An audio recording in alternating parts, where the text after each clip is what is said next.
Love you Nidhi. I love you too Sanjay.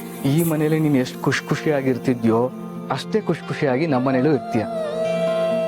ನಿಮ್ಮ ಮನೆಯವರೆಲ್ಲ ನಿನ್ನನ್ನು ಪ್ರೀತಿಸೋದು ನೋಡಿ ಒಂದೊಂದು ಸರ್ತಿ ನನಗೆ ಜೆಲಸ್ ಫೀಲ್ ಆಗುತ್ತೆ. ಇಂಥ ಮನೆಗೆ ಅಳಿಯನಾಗಿ ಬರೋಕ್ಕೆ ನಾನು ತುಂಬ ಪುಣ್ಯ ಮಾಡಿದ್ದೀನಿ.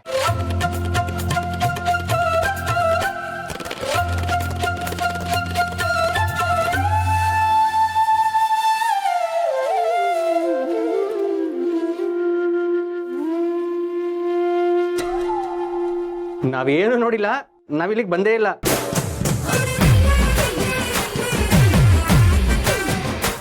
ನಿಮ್ಮನ್ನು ಊಟಕ್ಕೆ ಕರೆಯೋಣ ಅಂತ ಬಂದ್ವಿ. ಡಿಸ್ಟರ್ಬ್ ಮಾಡಿದ್ರೆ ಸಾರಿ. ಡಿಸ್ಟರ್ಬ್ ಮಾಡಿದ್ರೇನು, ಡಿಸ್ಟರ್ಬ್ ಮಾಡ್ತಿದೀವಿ. ಆದ್ರೂ ನಾವೇನು ನೋಡಿಲ್ಲ, ನಾವಿಲ್ಲಿಗೆ ಬಂದೇ ಇಲ್ಲ.